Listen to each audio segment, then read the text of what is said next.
Oke,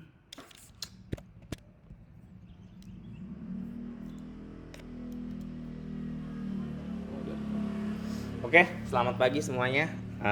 Hari ini kita online. Seperti biasa di awal karena masih jam 8, silakan pimpin doa dulu. Siapa yang mau pimpin doa? Sita? Oke. Baik teman-teman, sebelum kita memulai perkuliahan pada pagi hari ini, marilah kita berdoa. Doakan saya pimpin dengan agama Buddha yang lain menyesuaikan. Andamayang Buddhasa Bhagavato Pubabagana Makarang Karomase. Namo tassa bhagavato arahato sama sambuddhassa.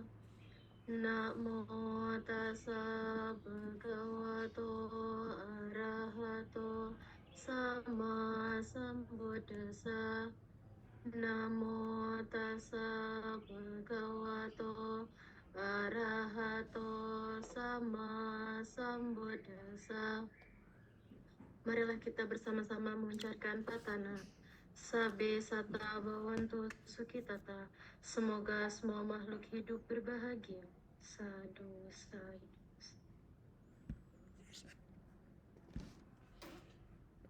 Oke, terima kasih Sita. Hari ini kita akan masuk ke pertemuan 9 ya. Kita akan membahas manajemen kualitas. Sudah terlihat? Sudah, Pak. Oke, kita langsung masuk aja ya. Kita ngomongin tentang quality management. Sebelum kita masuk ke materi, saya pengen tanya dulu nih. Menurut teman-teman, quality itu apa? Kualitas itu apa? Siapa yang mau jawab?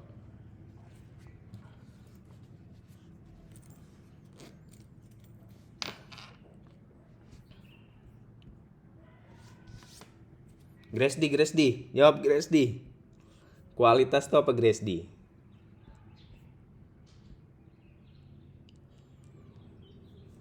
Kualitas itu Oh ya, jangan lupa catat ya. Ntar saya periksa di akhir.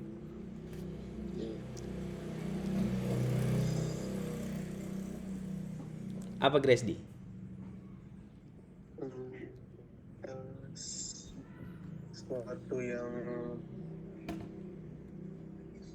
sesuatu yang Saya mau beli barang yang berkualitas gitu Gresdi. Nah itu maksudnya apa tuh gitu? apa ya kalau disebut sesuatu yang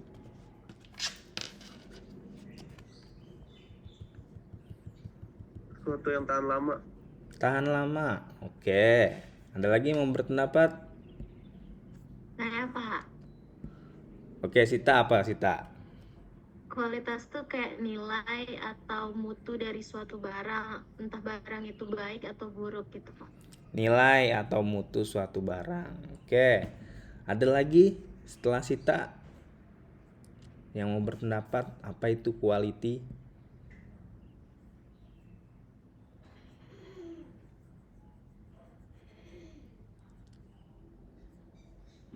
Raihan mungkin? Apa Han? Kalau menurut kamu Han, kualitas.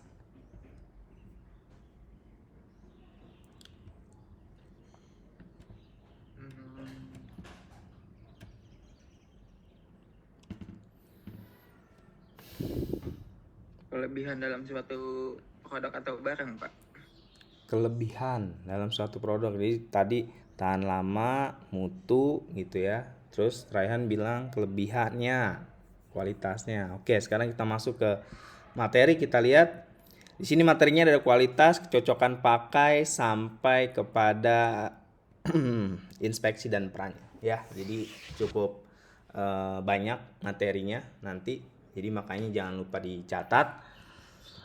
Nah, jadi kalau kita ngomongin kualitas, nah di sini ya kata Schroeder, kualitas itu definisinya adalah fitness for use. Artinya fit for use. Ya, jadi fit for use itu adalah berarti kan fit itu pas gitu kan. pas untuk digunakan. Nah, pas untuk digunakan itu berarti yang sesuai dengan kebutuhan si market gitu ya. Sesuai kebutuhan si target audiensnya. Nah, jadi kata Schroeder ini fitness for use atau enggak sesuai dengan kebutuhannya ya, kegunaannya gitu. Jadi namanya kualitas ya berarti pas digunakan gitu. Nah, kalau kata Heiser ya, dia menjelaskan kemampuan suatu produk untuk memenuhi kebutuhan customer. Jadi, definisi kualitas menurut Heiser adalah kemampuan suatu produk untuk memenuhi kebutuhan customer. Nah, kalau kata si American Society for Quality ya, kualitas ini adalah the totality of feature. Berarti total dari feature. Ya, jadi produk itu punya feature. Nah, fiturnya itu ditotalkan semua gitu. Dan characteristic of a product that bear on ability to satisfy or implied needed gitu. Jadi nanti total dari feature, karakteristik dari sebuah produk, di mana produk itu ya pas gitu digunakan oleh si customer kita yang nantinya ya dia itu puas ketika menggunakannya ya, satisfy dianya seperti itu. Jadi definisi kualitas intinya adalah fit for use, sesuai dengan kebutuhan si konsumen atau target market produk itu. Nah, lanjut. Di sini ada manajemen kualitas. Kalau kita ngomongin manajemen berarti ada apa aja? Ya. Ada apa aja? Biasa POAC, Pak. POAC ya. Ada plan gitu kan. Ada organizing, ada actuating sampai controlling. Jadi kalau misalkan kita gabungin manajemen dengan kualitas, jadi kan berarti kualitasnya di manajemen ini ya. Di sini ada sekumpulan kegiatan manajerial. Yang pertama adalah merencanakan kualitas pastinya, lalu mengorganisasikan kualitas, mengkoordinasikan kualitas, sampai kepada mengendalikan dan mengevaluasi kualitas. Kontrolnya seperti apa yang dilakukan oleh setiap fungsi manajemen yang ada dalam organisasi untuk meningkatkan kinerja atau kualitas kerja. Jadi ngomongin quality bukan ngomongin tentang operasionalnya saja gitu. Kalau ngomongin manajemen kualitas keseluruhan ya dinilainya. Nah, jadi kualitas ini diartikan sebagai kegiatan inspeksi terhadap produk akhir yang dihasilkan untuk memisahkan produk yang bagus dan yang jelek. Ya, jadi kalau misalkan ngomongin produk akhir, semua produk misalkan kayak sekarang lah kita mau lebaran misalkan, pasti banyak tuh yang jual nastar. Ya, pedagang itu tidak semuanya nastarnya itu sempurna gitu kan. Dari satu loyang nastar bulat-bulat gitu kan, pasti ada aja gitu yang jelek gitu ya. Dari sekian banyak produksinya ada 2, 3, 4 atau mungkin 10 gitu. Atau mungkin kadang satu loyang jelek semua gitu ya. Nah, berarti kan kualitasnya itu jelek. Nah, dia memilih nih apakah dijual atau dia buang atau dia simpan kayak gitu ya. Jadi memisahkan produk yang bagus dan yang jelek pada tahapan produk akhir. Nah, apa sih manfaatnya, keuntungan dari kualitas bagi produsen dan konsumen? Nah, yang pertama, bagi konsumen sudah pasti dia akan mendapatkan manfaat yang lebih besar atas produk yang digunakan. Ya, jadi mungkin yang tadinya dia tidak berekspektasi apa-apa, dengan harga yang worth it bagi dia, setelah dia membeli kualitasnya bagus, dia akan di atas rata-rata dia gitu ya. Jadi di atas standar dia. Jadi di atas ekspektasi dia. Jadi makin mendapatkan manfaatnya kalau bagi konsumen. Nah, bagi produsen ya, Ini bisa apa nih? Kalau misalkan konsumennya puas, berarti kan produktivitasnya semakin meningkat. Ketika produktivitas meningkat, daya beli masyarakatnya bagus dan beli semua karena produknya berkualitas, mau nggak mau kan biaya produksi bisa dapat ditekan. Misalkan kita di awal mungkin butuh bahan baku untuk membuat kue mungkin 1 kilo tepung saja, karena apa namanya nyoba-nyoba gitu ya 1 kilogram tepung. Tetapi karena kue kita berkualitas, banyak yang jadinya ingin beli. Yang tadinya 1 kilogram tepung itu misalkan harganya 15.000 satu, karena kita belinya banyak, jadi permintaannya banyak nih. Oh, makin dikenal kita, permintaannya banyak. Terus mau nggak mau kita beli terigunya nggak cuma satu gitu kan, tapi banyak. Nah, karena banyak gitu kan, misalkan beli jadi 100 kilo, nggak mungkin tuh harga si terigu tetap 15.000. Nah, jadi biaya produksi kita bisa menurun gitu ya, dapat ditekan karena pembeliannya sekaligus banyak gitu. Nah, pada akhirnya ini akan meningkatkan penjualan bagi si produsen seperti itu. Nah, pendekatan dari kualitas ini ada 3 ya. Ada pendekatan user based approach ya, pastinya itu pendekatan dari penggunanya. Ada manufacturing based approach ya, berarti dari pabriknya gitu kan. Sama ada product based approach, berarti dari si produknya gitu ya. Nah, sekarang kita ngomongin tentang user base. Nah, jadi kalau ngomongin user base, kecocokan pakai ya. Jadi kalau dari sisi konsumen melihat sebuah produk adalah fit for use. Jadi pas gak nih untuk saya? Sesuai gak nih kebutuhan saya gitu. Jadi dilihat dari bagaimana konsumen merasakan manfaat dari suatu produk saat menggunakannya gitu. Nah, konsumen satu mungkin dengan yang lainnya memiliki sudut pandang yang berbeda dalam menilai. Ya, Marisa mungkin pakai kosmetik scientific, Naomi juga pakai scientific, tapi kan berbeda gitu. Misalkan si Terry makainya yang lain gitu. Oh, gue cocoknya scientific nih, tapi Terry nggak cocok gitu kan. Jadi kan yang namanya kecocokan pakai itu adalah sudut pandang, persepsi dari masing-masing konsumen dalam menilai sebuah produk gitu. Nah, tiap konsumen mendefinisikan kualitas sehubungan dengan kondisinya. Ya, baik pengetahuannya ataupun kondisi lainnya sesuai dengan kebutuhan dan cara memuaskannya. Nah, jadi pengetahuannya mungkin terhadap scientific si Terry nggak tahu apa-apa, maksudnya gitu ya. Terus dia juga nggak pernah lihat review scientific, jadinya dia nggak beli. Tapi kalau Marisa sama Naomi mungkin pengetahuan terhadap scientificnya banyak karena sering melihat review gitu. Akhirnya dia beli, dia make gitu. Karena memang scientific bukan sesuai dengan kebutuhannya Terry. Karena mungkin Terry duitnya lebih banyak gitu ya. Jadi belinya bukan scientific, tapi belinya yang lebih mahal. Jadi nggak dilihat tuh sama Terry scientific. Jadi pengaruhnya faktor lainnya bukan cuma pengetahuan, tetapi ada faktor-faktor lain ya, demografinya, psikografinya, penghasilannya, umurnya gitu ya.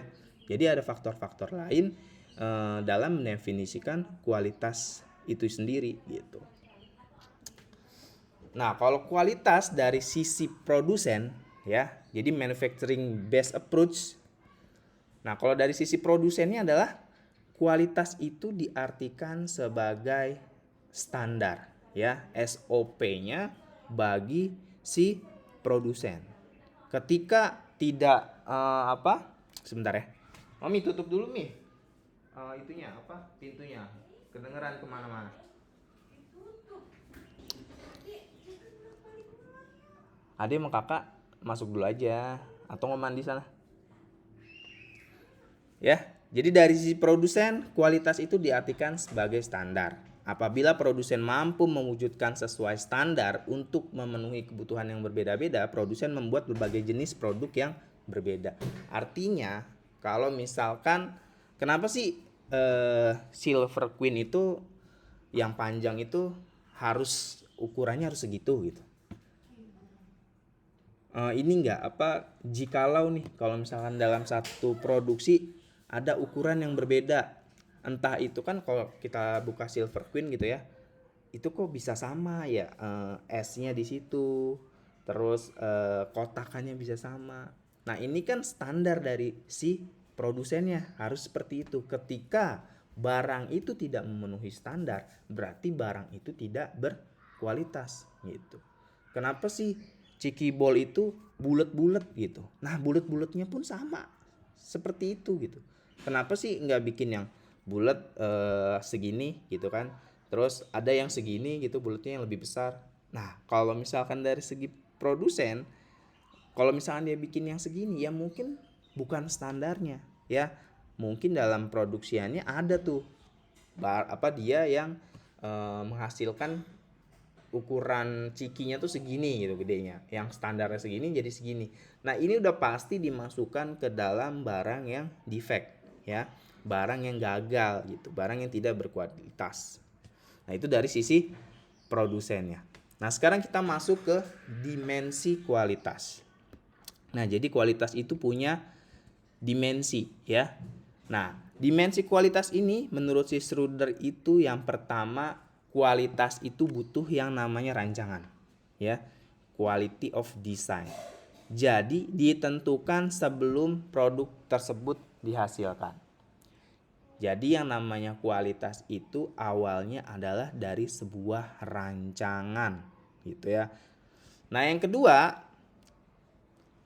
dimensi kualitas adalah pengelolaan ya. Jadi quality of conformance.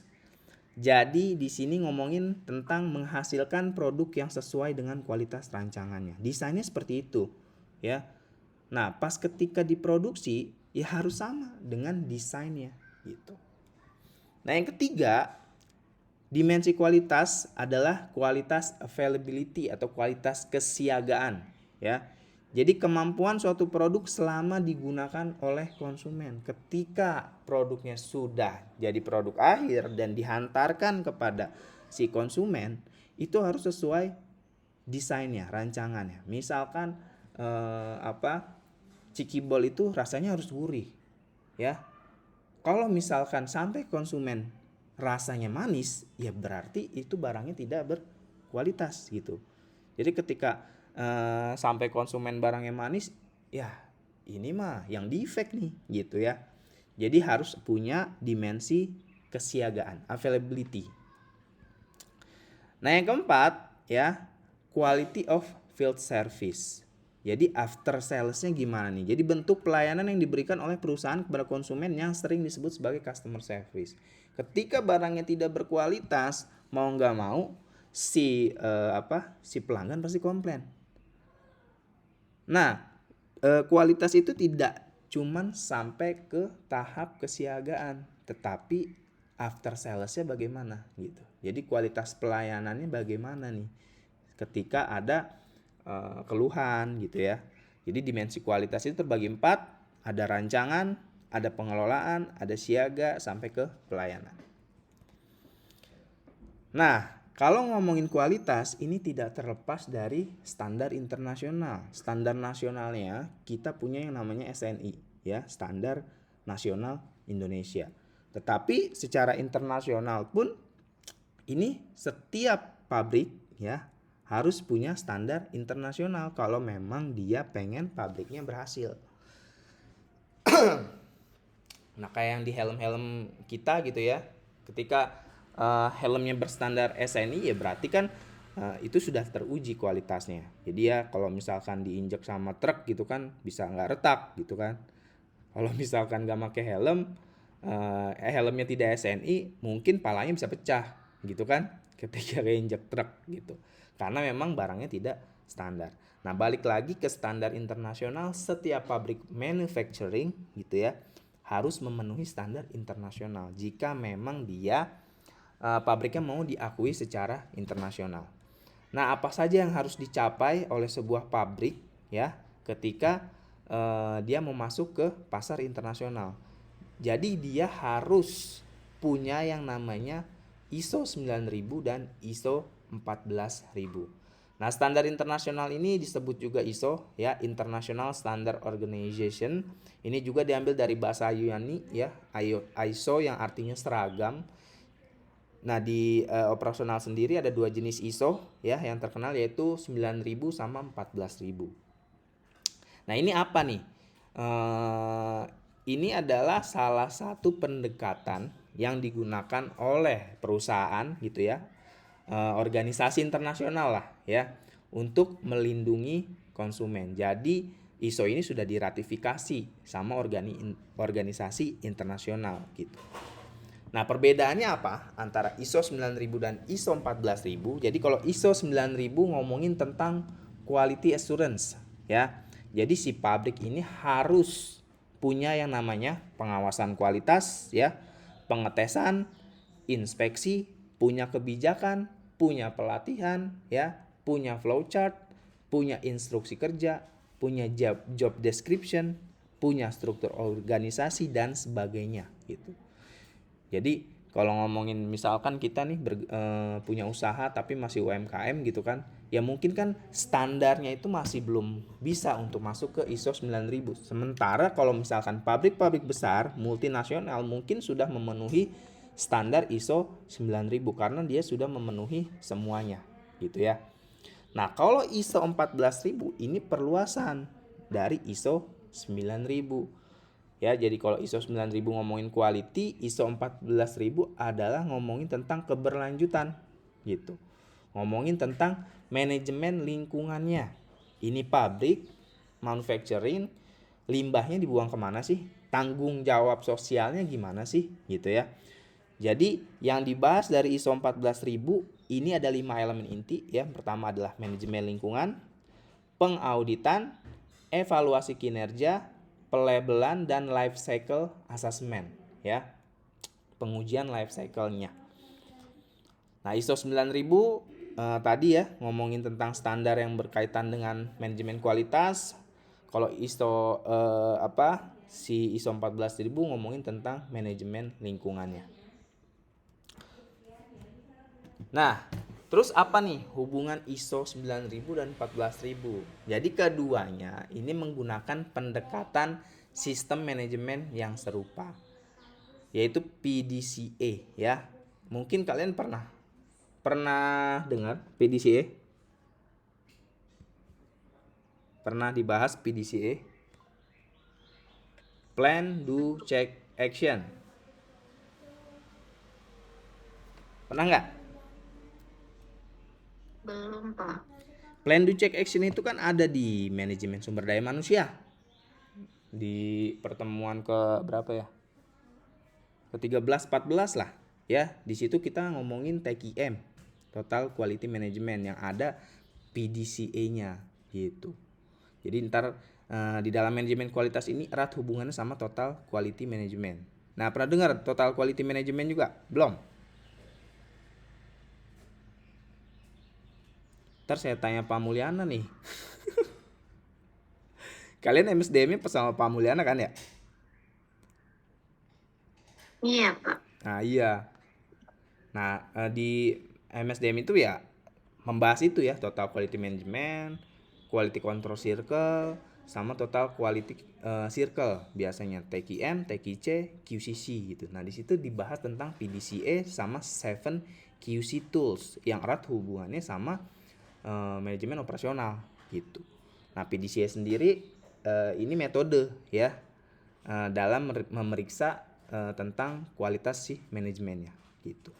Nah, baik ISO 9000 maupun ISO 14000 menekankan pentingnya perbaikan berkelanjutan. Organisasi yang menerapkan kedua standar ini dapat menciptakan budaya perbaikan yang tidak hanya meningkatkan kualitas produk ya, tetapi juga mengurangi dampak lingkungan. Jadi kalau misalkan pabriknya masih buang limbah sembarangan, itu udah pasti dia tidak masuk ke dalam ISO 14000 ya. Apalagi ISO 9000 juga pasti nggak masuk tuh gitu. Jadi kalau misalkan mau pabriknya berstandar internasional kualitasnya, dia pasti menerapkan punya ISO 9000 maupun 14000 gitu. Nah, jadi ISO 9000 fokusnya kepada kepuasan pelanggan ya. Kalau 14000 kita bisa bilang fokusnya kepada tanggung jawab sosial, tanggung jawab lingkungan ya dari si perusahaan. Nah, dengan mengintegrasikan kedua standar ini, organisasi dapat memenuhi harapan pelanggan sekaligus berkontribusi pada keberlanjutan lingkungan. Nah, ini buat apa? Nah, kalau misalkan pabrik kita sudah punya ISO 9000 dan 14000, sudah pasti citra merek kita semakin keangkat ya. Jadi brand equity-nya semakin bagus di mata si konsumen gitu. Nah, manfaatnya kita mempunyai ISO 9000 sudah pasti sama ISO 14000 ya, sudah pasti efisiensi ya.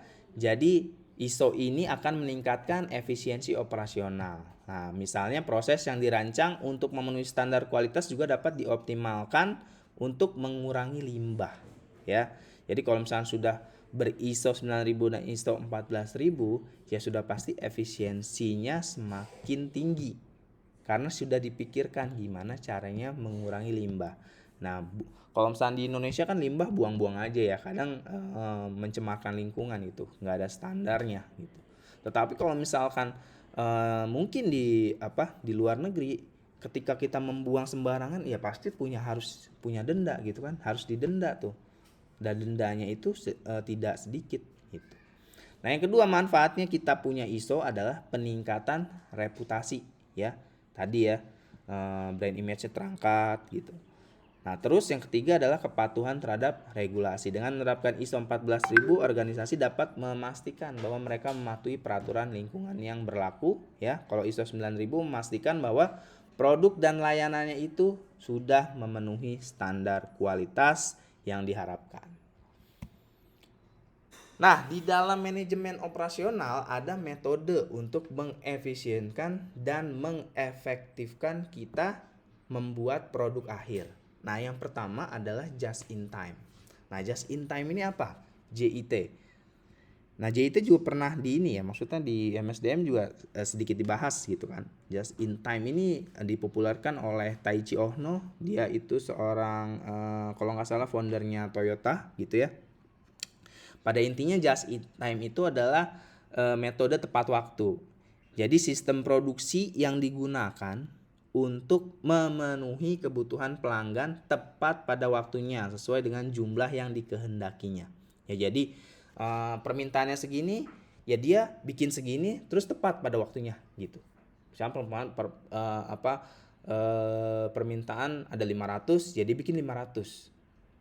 Dan itu harus tepat pada waktunya gitu.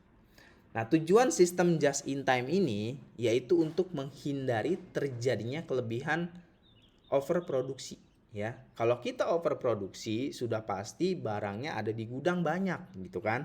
Ada di gudang banyak.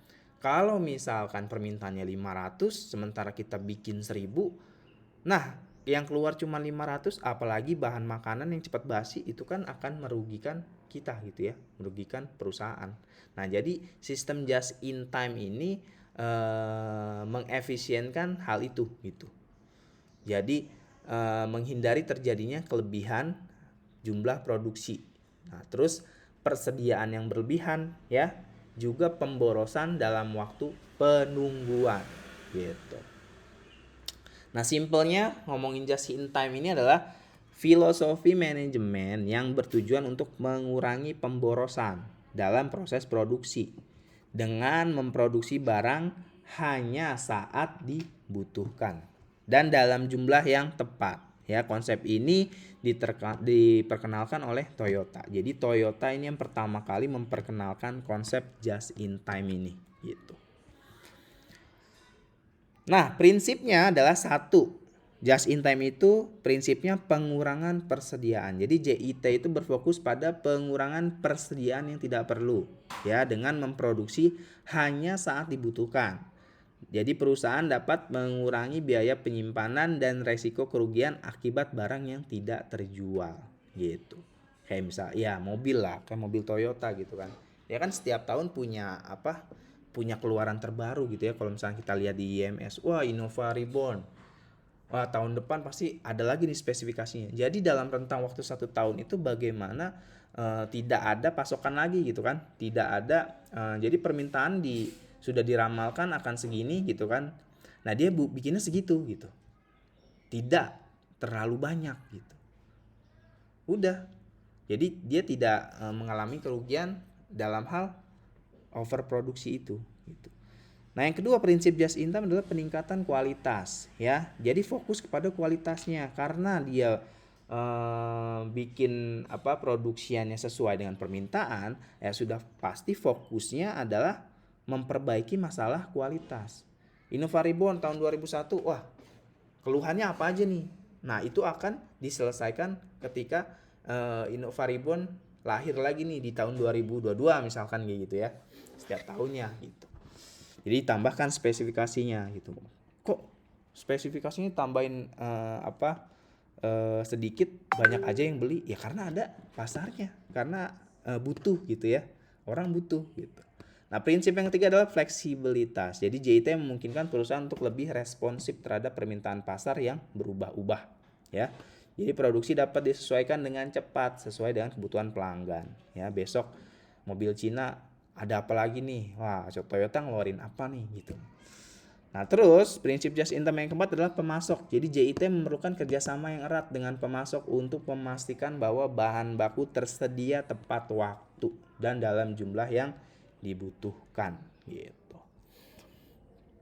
Nah, penerapannya di sini ada Toyota ya. Dalam sistem produksi Toyota mereka hanya memproduksi kendaraan berdasarkan permintaan pelanggan. Nah, yang kedua ada McDonald ya. Dalam industri makanan cepat saji, McDonald menggunakan JIT untuk memastikan bahwa bahan makanan seperti daging dan sayuran disiapkan sesuai dengan permintaan pelanggan. Artinya misalkan kalau di McDonald bikin chicken gitu ya. Dilihat nih ya dari data historinya pasti ada nih ya. Dia punya data histori nih. Misalkan data historinya setiap 1 jam itu ayam habis 100, ya berarti dia memproduksinya setiap 1 jam itu ya 100 saja gitu. Tidak lebih gitu. Nah, itu prinsip just in time. Nah, prinsip just in time ini akan lengkap ketika kita menambahkan dengan konsep Taguchi. Ya, jadi konsep Taguchi ini dipopulerkan oleh Genichi Taguchi. Ya, ini ngomongin tentang dia meningkatkan kualitas suatu produk dan proses. Ya, jadi inti dari konsep Taguchi ini adalah yang pertama adalah quality robustness. Ya, jadi setiap produk itu harus handal secara kualitas. Jadi produk yang dihasilkan secara konsisten harus seragam dalam kondisi lingkungan dan pabrik yang tidak cocok gitu. Ini artinya dia harus sesuai desainnya gitu ya. Sesuai desain, sesuai rancangannya gitu. Nah, lanjut lagi di konsep Taguchi ini ngomongin tentang fungsi kehilangan kualitas. Jadi ada loss function, di mana konsep Taguchi ini bisa mengidentifikasi semua biaya yang berkaitan dengan kualitas yang buruk dan menunjukkan bagaimana biaya itu timbul karena tidak memenuhi kebutuhan konsumen ya. Yang ketiga, konsep Taguchi ini adalah target oriented quality. Jadi filosofi dari continuous improvement itu untuk mengarahkan semua kegiatan pada target yang telah ditetapkan. Nah, pada intinya konsep Taguchi ini ya, Taguchi Method ini adalah pendekatan untuk meningkatkan kualitas produk dan proses melalui desain yang lebih baik ya. Metode ini menekankan pentingnya mengurangi variability dalam proses produksi dan mengoptimalkan desain produk untuk mencapai kualitas yang lebih tinggi ya. Variability dari dari bahan baku itu dikurangi, lebih fokus kepada pengoptimalan desain produknya gitu. Nah, prinsip Taguchi ini ada 3 ya. Yang pertama adalah desain untuk kualitas. Jadi si Taguchi ini berpendapat bahwa kualitas itu harus dirancang ke dalam produk, bukan hanya diperiksa setelah produksi ya. Jadi dari awal tuh produk itu harus benar-benar didetailkan desainnya ya. Jangan cuma setelah produksi ada inspeksi gitu. Jadi ini berarti bahwa desain produk itu harus mempertimbangkan faktor-faktor yang dapat mempengaruhi kualitasnya ya. Terus variabilitas. Ya, jadi Taguchi menekankan bahwa variabilitas dalam proses produksi harus diminimalkan. Artinya variabilitas ini dapat disebabkan oleh berbagai faktor ya, termasuk bahan baku, proses dan lingkungannya ya. Jadi dikurangi variability-nya. Nah, terus yang ketiga adalah loss function tadi, fungsi kerugian. Jadi Taguchi mengembangkan konsep fungsi kerugian yang menyatakan bahwa setiap penyimpangan dari spesifikasi yang diinginkan akan menyebabkan kerugian, baik finansial maupun reputasi. Oleh karena itu tujuan utama adalah meminimalkan variabilitas dan mencapai spesifikasi yang diinginkan sesuai desainnya. Ya kayak tadi kayak ini deh, kayak Toyota lah ya. Toyota kenapa mobil Kijang Innova itu didesain 3 seat gitu. Lah memang tujuannya adalah buat family kan mobilnya itu ya. Nah kenapa mobil Lamborghini didesain pendek gitu kan, kecil, cuman dua seat gitu ya, bukan 2 seat, satu seat yang depannya doang. Terus kenapa dia pendek begitu? Ya karena memang tujuannya adalah biar kencang kan ya. Nah kan mobil dengan desain seperti itu ya kencang banget gitu, makanya 200 bisa 500 kali ya, 200 sampai 500 km per jam mungkin gitu ya. Nah jadi sesuai dengan si desainnya gitu. Kalau tadi saya ngomongin cikibol kenapa harus bulat-bulat gitu ya memang dirancang seperti itu gitu. Kalau misalkan ada cikibol yang gede, ya itu konsepnya ada loss function gitu di prinsip Taguchi ini ya. Jadi ada defect, ada barang-barang yang rusak gitu. Ini menyebabkan kerugian seperti itu. Nah, contoh penerapan prinsip Taguchi yang pertama ada di industri otomotif ya. Dalam produksi mobil, perusahaan dapat menggunakan metode Taguchi untuk merancang komponen yang lebih tahan lama dan mengurangi variabilitas dalam proses perakitan. Misalnya, jika sebuah komponen mesin memiliki toleransi yang ketat, maka desain yang baik akan memastikan bahwa komponen tersebut dapat diproduksi dengan konsistensi tinggi gitu. Ya kan mobil partnya aja sangat ribet gitu ya. Nah ini dari si pemasoknya kita butuh yang sesuai dengan desainnya gitu. Nah setiap mobil kan beda-beda, setiap motor kan beda-beda gitu. Apalagi misalkan Vespa dengan motor Jepang gitu. Nah ini udah pasti beda gitu. Nah, makanya dibutuhkan konsep Taguchi ini gitu. Terus di produk elektronik ya penerapannya, dalam produksi perangkat elektronik perusahaan dapat menerapkan metode Taguchi untuk mengurangi cacat produk dengan merancang sirkuit yang lebih robust. Robust itu artinya lebih handal dan menguji berbagai variabel dalam proses produksi untuk menemukan kombinasi yang paling optimal. Nah sampai situ ada pertanyaan nggak tentang bahasan? Aman? Ngerti?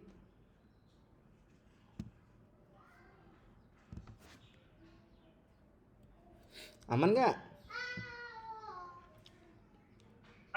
Aman, Pak. Aman ya?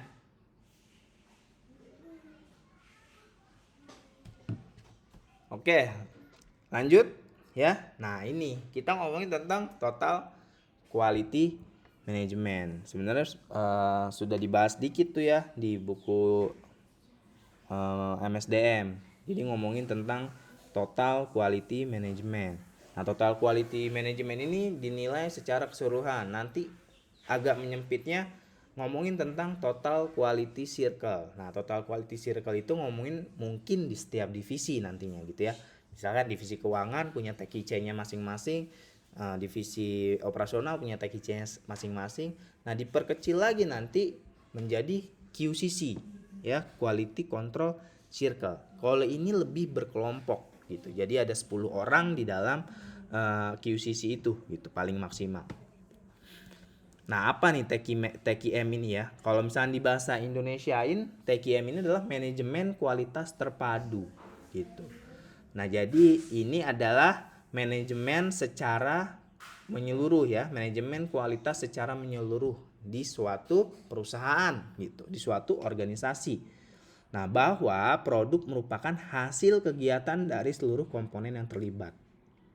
Ya, jadi berbagai macam divisi ada di dalam sebuah pabrik atau organisasi, tetapi hasil akhirnya adalah produknya apa, gitu kan? Ya, entah itu produk fisik atau produk jasa. Nah, ini ya dimanajemeni oleh TQM itu sendiri ya, manajemen kualitas terpadu. Nah, keterlibatan komponen itu tidak terbatas hanya di dalam perusahaan saja, tetapi juga meliputi pemasok dan konsumen. Ya, jadi kalau ngomongin TQM itu dilihat lagi, pemasoknya juga ikut terlibat. Ketika bahan bakunya jelek, ya nyampe ke konsumen bakal jelek. Ketika pemasoknya bagus, karena kan hasil akhirnya itu adalah produk kan, ya. Dari setiap organisasi atau perusahaan hasil akhirnya adalah produk, entah itu jasa ataupun fisik gitu kan. Nah, di TQM ini ada konsep Deming ya. Konsep Deming ini di dalam TQM itu yang pertama, organisasi atau perusahaan itu harus konsisten dalam upaya mencapai tujuan perusahaan.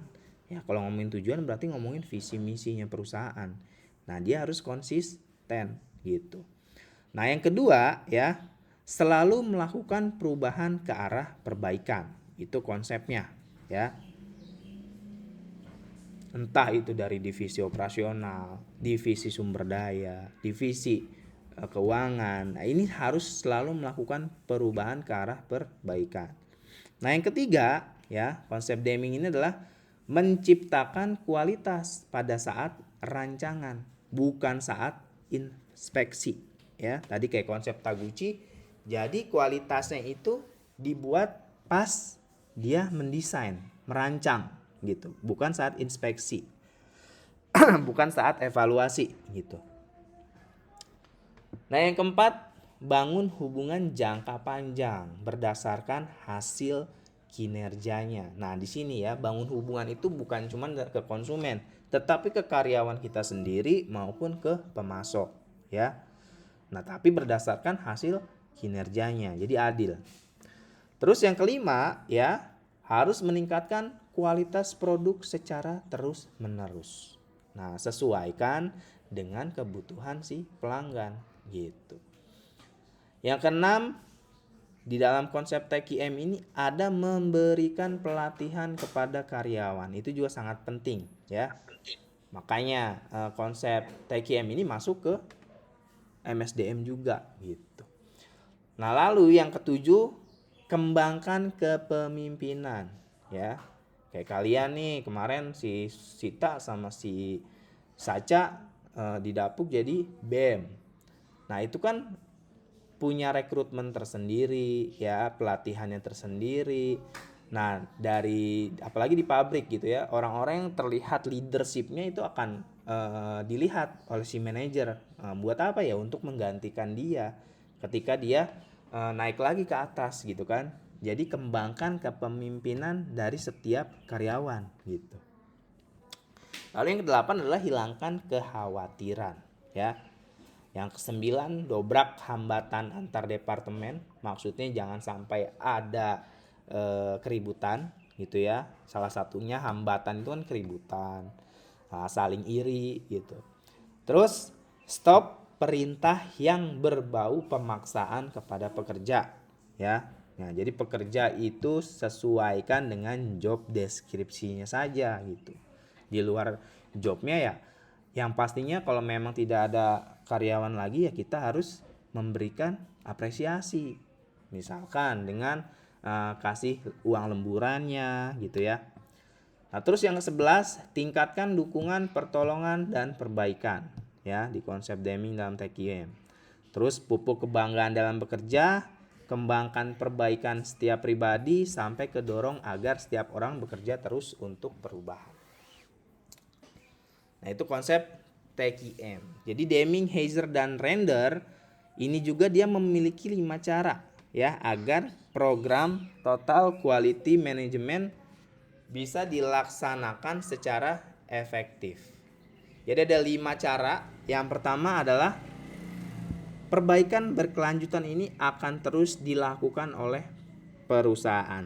Yang pertama mungkin bisa dengan metode PDCA ya. Plan, Do, Check, Action.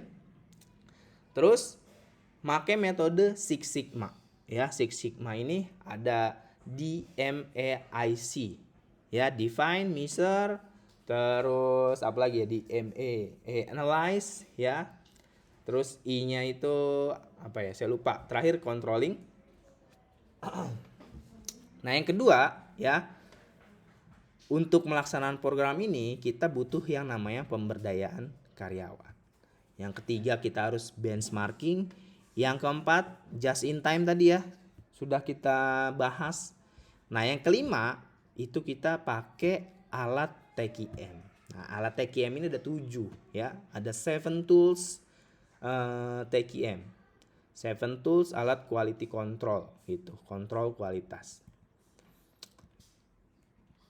Nah, kita ngomongin tentang perbaikan berkelanjutan yang pertama ya. Jadi perbaikan berkelanjutan ini proses yang berfokus pada peningkatan kualitas produk dan proses secara terus-menerus. Jadi tidak akan berhenti karena konsepnya berulang-ulang terus gitu ya.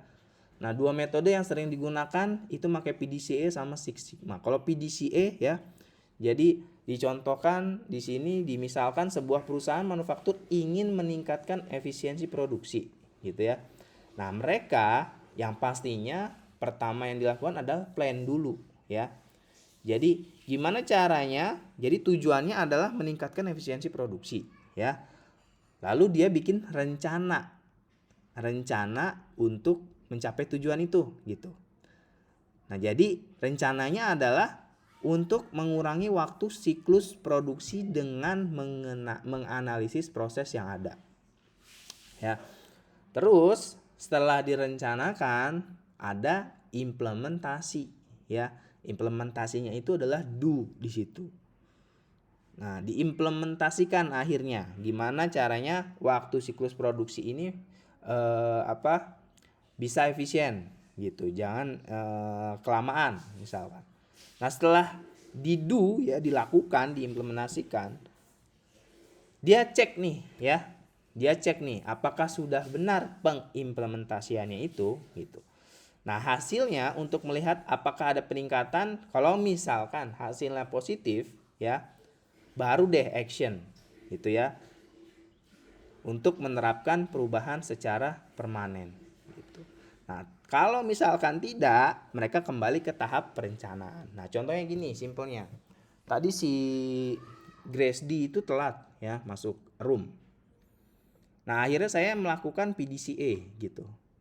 Nah, saya merencanakan gimana caranya si Grace D ini tidak telat masuk gitu ya. Tidak telat masuk. Nah, akhirnya jadi tujuan saya adalah gimana caranya si Grace D tidak telat masuk room. Saya rencanakan sebuah rencana untuk mengantisipasi agar si Grace D tidak telat masuk room. Yaitu pertama ya, saya nyuruh Saca gitu kan. Saya nyuruh Saca, nyuruh si Giri misalkan untuk menelpon si Grace D sebelum jam masuk room. Nah, itu rencana saya gitu kan. Akhirnya diimplementasikan sama si Saca dan si Giri. Wah, diteleponin, diiniin ya. Tapi ternyata setelah saya cek ya, masuk ke cek nih. Halo Saca, halo Giri, gimana? Si Grace di, wah susah banget Pak bangunnya Pak, tetep aja nggak bisa. Kata si Saca sama si Giri gitu, misalkan ya. Wah, nggak ada peningkatan nih. Nah, akhirnya ya saya belum masuk ke action karena saya belum ada tindakan gitu ya. Karena gagal, hasilnya negatif. Akhirnya saya nyuruh si si Kirun sama si Titi buat ngebangunin dia ya. Nah, karena yang nelpon cewek gitu kan, akhirnya si Gresdi bangun gitu. Nah, itu kan cara-cara berulang saya ya untuk PDCA-nya. Akhirnya dia bangun gitu kan. Akhirnya dia bangun. Wah, akhirnya positif nih. Berarti tindakannya adalah Gresdi itu harus dibangunkan oleh wanita, bukan pria gitu. Jadi act-nya di situ berhasil nih saya gitu. Nah, itu ya maksudnya secara sederhana PDCA gitu. Cuma nanti kalau misalkan di pabrik, di organisasi kalian, PDCA-nya ya macam-macam sesuai dengan masalahnya gitu. Nah, lanjut ke metode Six Sigma. Ya, ini sebenarnya tidak terlalu jauh juga sama konsep PDCA. Yang membedakan adalah mungkin di Six Sigma itu ya dia mendefine dulu, mengukur dulu, menganalyze, baru mengimprove sama mengkontrol gitu. Di sini contohkan sebuah perusahaan elektronik menerapkan Six Sigma ya di MIC untuk mengidentifikasi dan mengatasi penyebab cacat. Jadi mendefine dulu nih. Ya, diidentifikasi dulu. Apa nih penyebab cacatnya? Dari mana? Stepnya di mana nih? Oh, mungkin alatnya rusak di awal atau enggak kenapa bisa cacat? Kayak misalkan pomade saya gitu ya. Kalau misalkan ukurannya tidak pas, dia tidak akan mengeras gitu. Malah lembek gitu. Nah, itu dimulainya dari mana tuh gitu. Nah, kalau pakai cara di MIC sebenarnya sama aja. Cuman caranya lebih banyak aja ya. Jadi define, terus mengukur, menganalyze, mengimprove sama mengkontrol gitu. Nah, itu makanya Six Sigma. Nah, ya yang kedua yaitu pemberdayaan karyawan. Nah, gimana cara memberdayakan karyawan? Di sini dicontohkan di sebuah perusahaan layanan pelanggan, manajer memberikan karyawan wewenang untuk menyelesaikan masalah pelanggan tanpa harus menunggu persetujuan. Jadi si karyawan ini diberikan keleluasaan. Tapi sebelum memberikan keleluasaan sudah pasti manajer ini sudah melihat ya kemampuan karyawan. Kalau misalnya karyawannya belum dilihat, dia belum punya kemampuan, ya tugas kita melatih dia agar bisa gitu kan, agar mampu gitu untuk mengatasi keluhan pelanggan gitu. Nah, ketika dia sudah mampu, sudah bisa, nah kita kasih kepercayaan gitu. Jadi bukan cuman hasilnya itu dari kita gitu, tapi kita kasih kebebasan untuk cara dia menangani pelanggan itu seperti apa gitu. Itu salah satu contoh pemberdayaan karyawan. Lanjut lagi ya, tahapan ketiga adalah benchmarking. Di sini kita ngomongin analisis kompetitor. Jadi kita harus melihat kompetitor kita ya. Nah, jadi sebuah perusahaan otomotif melakukan benchmarking terhadap pesaing terkemuka dalam hal efisiensi produksi. Mereka mengamati ya penggunaan teknologi, otomatisasinya gitu ya yang lebih canggih. Setelah menganalisis praktek tersebut, perusahaan memutuskan untuk mengadopsi teknologi serupa ya yang mengarah pada peningkatan efisiensi. Nah, ini benchmarking. Jadi kita melihat, kita berkunjung kepada perusahaan lain, dilihat nih. Oh, dengan penggunaan teknologi ini dia bisa lebih efisien nih, biayanya bisa lebih ditekan nih. Kalau misalkan kita punya modalnya, gimana kalau misalkan kita beli aja alatnya gitu ya. Jadi itu benchmarking, jadi membandingkan kinerja dari setiap perusahaan. Nah, yang tadi ya, yang keempat ada just in time, tadi sudah kita bahas. Jadi masuk langsung ke 5, yaitu mengkaji alat TQM. Nah, di TQM itu ada banyak, ada 7 alat ya untuk mengkaji quality control. Nah, di sini ada diagram root cause ya, diagram fishbone, ada Pareto. Nah, di sini dicontohkan sebuah perusahaan makanan menggunakan diagram Pareto untuk menganalisis keluhan pelanggan. Mereka menemukan bahwa 80% keluhan berasal dari 20% produk tertentu. Dengan fokus pada produk-produk tersebut, perusahaan dapat melakukan perbaikan yang signifikan, seperti mengubah resep atau proses produksi, yang pada akhirnya mengurangi jumlah keluhan pelanggan. Ada yang mau berpendapat gak? Diagram Pareto dari contoh ini tuh gimana sih maksudnya gitu?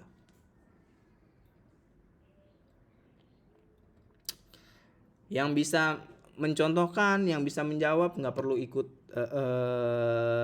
apa besok. Silakan. Nggak perlu ikut ini, nggak perlu ikut apa remedial.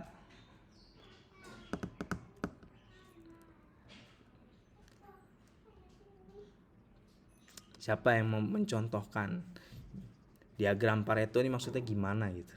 Coba jelaskan.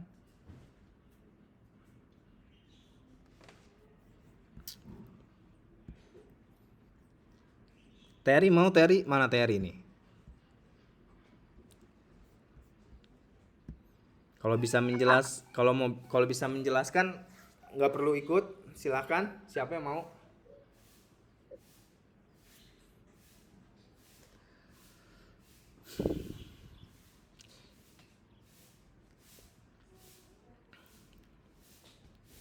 Sebuah perusahaan makanan menggunakan diagram Pareto untuk menganalisis keluhan pelanggan.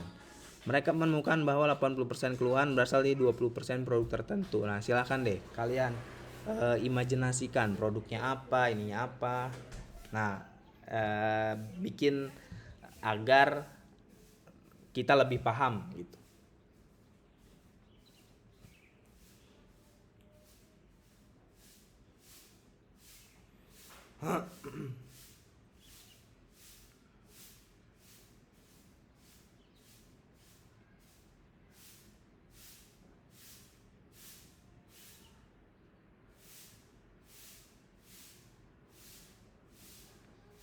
Nggak ada, nyerah dong berarti ya. Berarti ikut semua besok. Tunggu Bapak, bentar, katanya suruh lihat dulu produknya. Ini lagi berimajinasi nih Pak, tunggu bentar Pak. Oke, 2 menit.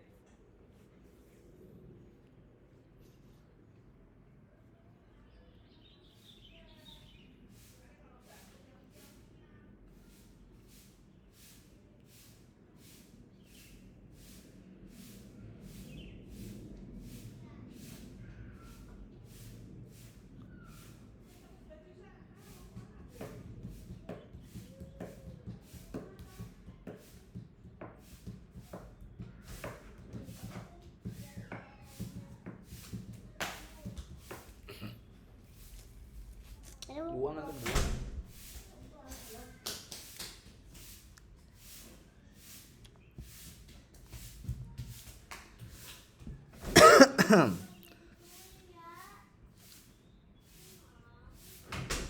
Udah, nggak ada.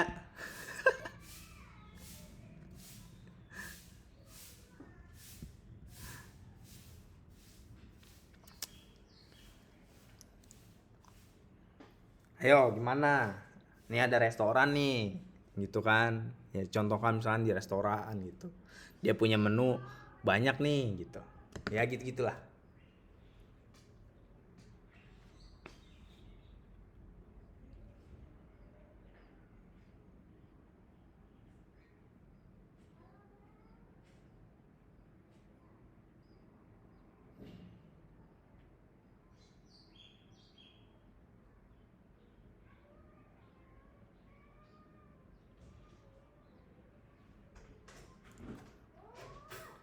Tika.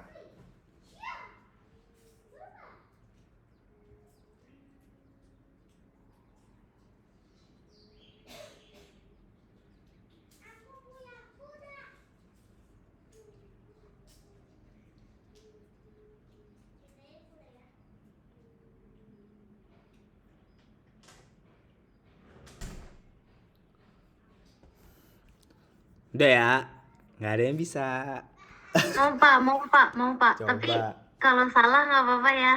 Ya, coba. Misalnya pakai contohnya Bapak yang tadi, yang restoran itu. Terus restorannya itu punya banyak menu nih. Terus selama beberapa bulan terakhir itu ada keluhan, misalnya makanannya terlalu asin, terus penyajiannya terlalu lama, terus makanannya dingin saat disajikan, terus ada yang bilang porsinya terlalu sedikit, menunya nggak sesuai sama pesanan gitu. Terus sama si restorannya ini dibikin jadi analisisnya itu dibuatin diagram Pareto gitu Pak, untuk menentukan keluhan keluhan produknya keluhan yang paling banyak gitu nggak sih Pak? Ada lagi? Terus diagram Pareto itu kan gabungan dari diagram batang dan diagram garis. Nah, coba tanya teman-temannya, paham nggak? Nggak paham. Dan saya juga nggak paham. Coba teman-teman yang lain paham nggak tadi penjelasan Sita?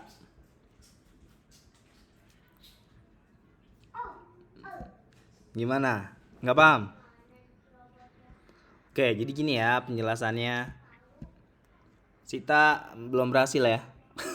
Iya. Jadi penjelasan sederhananya gini. Kita punya sebuah restoran dan di situ ada menu taruhlah 5 menu lah ya. Yang pertama adalah sayur kangkung, tumis kangkung. Yang kedua adalah ayam bakar, ketiga ikan bakar, keempat cumi bakar, kelima adalah sambelnya, gitu ya. Nah, permintaan banyak tuh dari pelanggan gitu kan. Permintaan banyak dari pelanggan, banyak yang beli restoran kita, banyak yang ini. Nah, akhirnya ada satu pelanggan ya yang dia memang setia banget sama restoran kita. Dia akhirnya mesen mesen kangkung. Nah, di kangkung itu pas ketika dia makan ternyata ada uletnya gitu ya. Ada uletnya nih. Nah, karena misalkan dia masih si pelanggan loyal ini merasa dia tuh udah langganan lama, akhirnya dia komplain gitu. Nah, sudah tuh dibenerin. Nah, besoknya ada pelanggan lain nih. Sama kasusnya. Ada ulet tuh di si tumis kangkungnya. Nah, akhirnya gara-gara itu viral lah si restoran itu kalau misalkan kangkungnya itu udah ulet gitu. Nah, tetapi si restoran ini masih perlu mengkaji lagi nih ya. Kesalahannya memang benar ada di ditumis kangkung atau pada saat masaknya atau pada pemotongannya atau pada pembersihannya gitu. Nah, yang pasti di 20% ini ya, di masalah si kangkung ini menyebabkan 80% penghasilan dia akhirnya turun gitu. Gara-gara yang 20% ini saja. Nangkep gak? Ya. Jadi masalahnya cuma si tumis kangkung sebenarnya. Tetapi si tumis kangkung ini membuat penurunan penjualan sebanyak 80%. Nah, kalau nggak cepet-cepet diselesaikan masalah si tumis kangkung ini bakalan akan merugi gitu. Jadi fokus dari penyelesaian masalahnya hanya pada si tumis kangkung yang 20% itu. Tangkap? Nah, iya, jadi diagram Pareto seperti itu. Ini juga bisa diterapkan dalam hal kalian misalkan bergaul gitu ya. Nah, jadi circle kalian misalkan berlima orang. Nah, tapi satu orang ini sukanya ngegame terus. Ketika kita dekatnya sama satu orang ini gitu ya. Nah, kita akhirnya tidak punya keinginan untuk belajar, lebih kepada ngegame. Nah, yang harus dihentaskan, harus dihilangkan harusnya ya kita tidak berteman lagi sama si 20% ini orang, tapi lebih kepada ngambil ke 3 ini kalau memang kita mau berhasil dalam belajar. Misalnya kayak gitu ya. Itu konsep-konsep Pareto seperti itu. Sama kayak konsep Pareto tuh begini. Dari 100 orang yang masuk ke dalam WhatsApp kita berjualan nih, kita ngiklan. Dalam 100 orang yang bertanya gitu kan, yang bertanya nih, pasti ada 20% orang itu yang akan membeli, misalkan kayak gitu. Jadi dari 100 orang itu enggak semuanya beli, ya paling 20 orang, itu juga bagus. paling 10 orang. Nah itu konsep Pareto itu seperti itu. Jadi bisa tuh gara-gara cuman tumis kangkung bisa menurunkan penjualan si rumah makan itu, restoran itu gitu. Nah itulah ya contoh alat TQM pengkajiannya. Nah alat TQM sendiri ini ada banyak, ada 7 ya. Jadi ada check sheet, ada scatter diagram, diagram sebab akibat, Pareto, flow process chart. Nah ini semuanya berproses ya. Maksudnya dalam penerapannya sudah pasti di dalam pabrik itu pasti ada check sheet di situ ya. Check sheet itu lembar penilaian. Nah check sheet itu kalau misalkan di kita di bisnis pendidikan, check sheet itu ya presensi kalian tuh, check sheet namanya ya. Kalau di pabrik mungkin ini masuk jam berapa, sip-sipannya gimana gitu. Terus alat mesin juga dicek ya. Jam segini, jam 14 yang kerja siapa. Nah, itu check sheet gitu. Nah, jadi bisa teridentifikasi tuh masalahnya itu sebenarnya di mana nih. Kalau misalkan masalahnya di awal pas ke check sheet ternyata memasukkan bahan bakunya itu salah, ya berarti yang bisa disalahkan adalah orang yang bekerja pada saat itu gitu. Jadi terlihat gitu. Nah, itu 7 tools TQM ya. Jadi mulai dari check sheet sampai statistical process control chart. Nah, ini mungkin kalau misalkan perusahaannya sudah besar itu akan menggunakan semuanya ya, berulang. Tetapi mungkin kalau misalkan perusahaannya masih kecil, ada beberapa poin yang dia pakai dan tidak dia pakai gitu. Nah, jadi ini ya 7 tools for TQM, check sheet ini contohnya ini ya. Hour defect, misalkan di jam 3 ada defect nih. Defectnya di jam 1 ada defect nih, defectnya ada 3. Wah, penyebabnya apa nih gitu ya. Jadi bisa dicek tuh. Terus ada scatter diagram ya. Terus ada diagram root cause, biasanya di ini fishbone ya, diagram tulang ikan. Jadi dilihat akar permasalahannya. Misalkan contoh, ini rumah kita bocor nih, masalahnya apa ya gitu. Oh, masalahnya nggak pakai aquaproof misalkan seperti itu. Ketika dilihat lagi akar masalahnya bukan itu gitu, bukan cuman aquaproof. Besok kita aquaproof tetapi kita tidak nyampe ke akarnya masalahnya gitu. Oh, ternyata bukan aquaproof nih, di aquaproof masih tetap bocor. Nah, dilihat lagi akar masalah sebenarnya tuh apa sih gitu. Nah, itu root cause-nya gitu. Terus ada ini Pareto chart ya. Nah, Pareto chart seperti ini.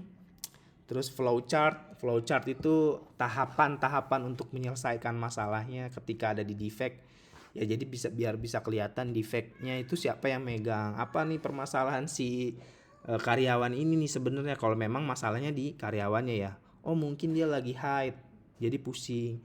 Oh, mungkin dia lagi bermasalah sama pacarnya gitu. Jadi dilihat root cause sebenarnya apa sih gitu. Terusnya ada histogram ya. Sama ada control chart. Nah, lanjut ke proses inspeksinya ya dan peranannya. Jadi inspeksi ini adalah suatu cara untuk meyakinkan bahwa pengelolaan yang sedang berlangsung itu sesuai dengan spesifikasi produk. Artinya pengelolaan di dalam kualitas ini tidak cuma dalam bentuk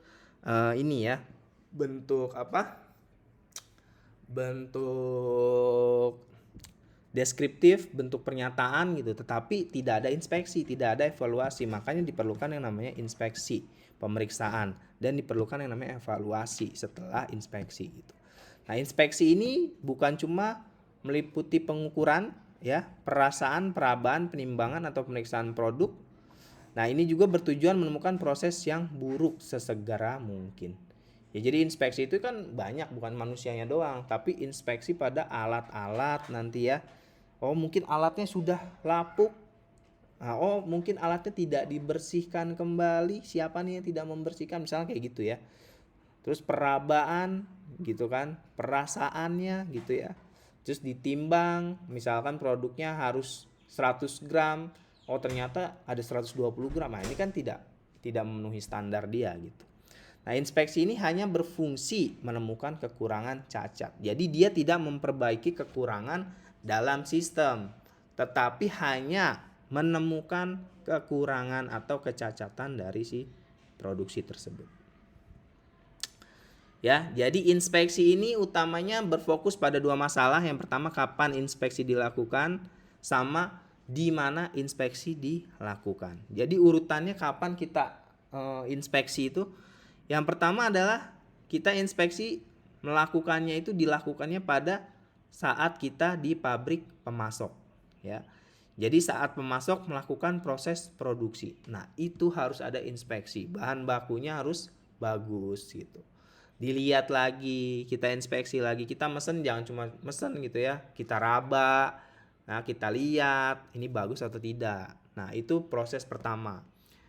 Yang kedua, kan kita ke sana ya, ke pemasok. Yang kedua, barang dikirim sama pemasok.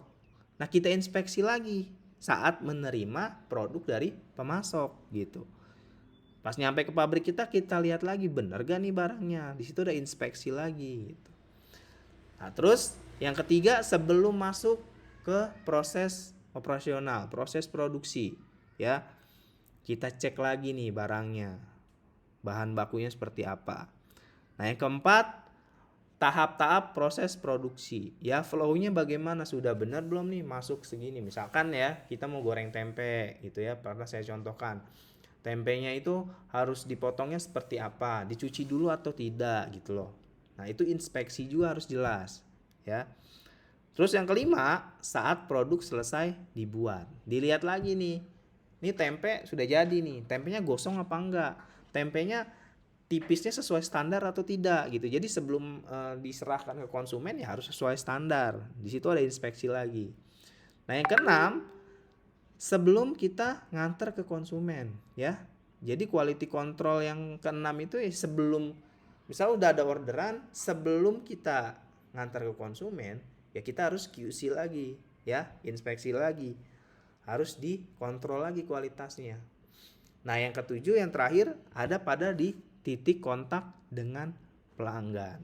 Nah, seharusnya kita di situ baiknya adalah menanyakan gimana barangnya, bagus atau tidak, sesuai atau tidak, seperti itu. Jadi inspeksi itu dilakukan, yang ketujuh ada di pada titik kontak dengan pelanggan. Oke, paham semuanya? Nah, sampai sini ada pertanyaan? Jam berapa sih?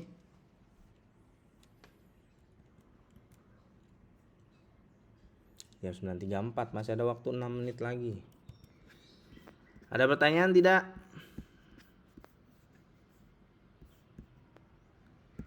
Sudah? Aman? Kalau sudah berarti kita akhiri sampai ketemu besok ya. Ada pertanyaan tentang besok?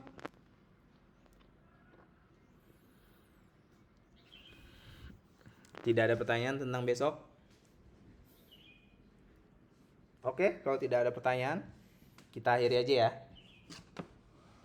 Sudah dicatat semua? Mana catatannya, coba dilihat.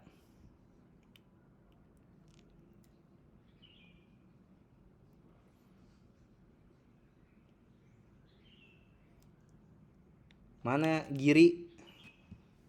Saca?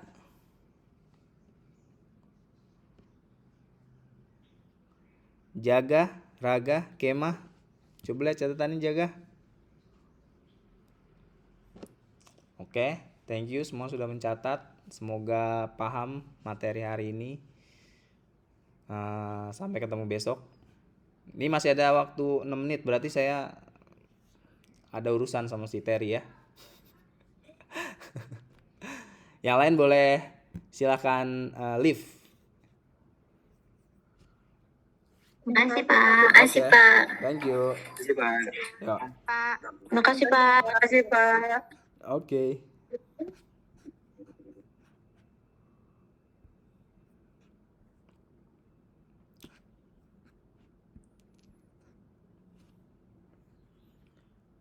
Ayo Ter, udah siap belum? Deg-degan. Satu pertanyaan aja, tidak ada kesempatan lain. Berarti kalau misalnya saya nggak bisa jawab, berarti saya cukup segitu Pak. Iyalah.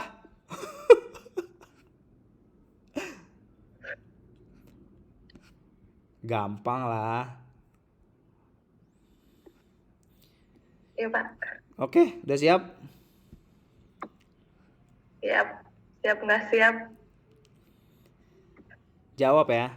Mengapa efisiensi dan efektivitas penting dalam manajemen operasi?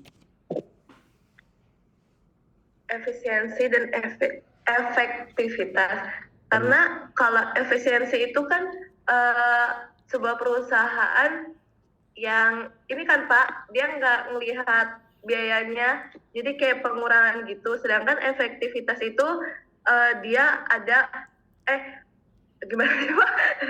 Kalau efisien itu dia melihat biaya yang dikeluarkan. Jadi perusahaan itu memerlukan SDM yang lebih banyak, tapi hasilnya itu tidak maksimal. Sedangkan efektivitas itu dia tidak melihat biaya dan biaya yang dikeluarkan itu lebih banyak, jadi hasilnya itu lebih maksimal dan lebih cepat. Kalau efisiensi itu hasilnya itu tidak maksimal, tetapi dia prosesnya itu lama. Gimana?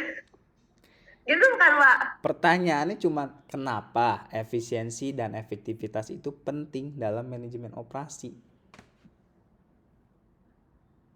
Penting. Iya, kenapa Kar- penting? Karena agar perusahaan dapat membuat suatu proses. Gimana sih Pak saya ngejelasinnya? Kan kenapa efisiensi dan efektivitas itu penting? Ya penting. Karena kalau misalnya suatu perusahaan memakai efisien itu, modal yang ia keluarkan itu lebih sedikit, hasilnya tidak maksimal, tetapi Aduh Pak, Nggak boleh ngeliat. saya nggak lihat. Kalau efisien itu kan dia pengeluaran biayanya sedikit, tapi hasilnya tidak maksimal. Tapi prosesnya itu panjang. Sedangkan kalau efektivitas itu biaya yang dikeluarkannya itu banyak, prosesnya cepat, dan hasilnya itu maksimal. Jadi penting Pak. Gimana? Gimana Pak? Saya ngejelasinnya. Saya taunya itu doang Pak. Ya udah fotonya itu doang mah. Enggak Pak. Ya ada tambahan dikit lah. Orang yang jelasinnya begitu doang. Oke, ya udah. Ya, makasih Pak. Ya udah, yuk. Sampai jumpa. Selamat Besok ada apa berlibur. Pak? Besok MP tetap. Ya kan? Kalau misalnya yang remetnya 2, soalnya 2 Pak. Remetnya 2, soalnya 2. Maksudnya gimana? MP. MO. Ya iya, beda soal. Oh, berarti kalau misalnya remetnya 1, soalnya 1 doang Pak. Remetnya MO. Maksudnya MO doang. Ya. Iya,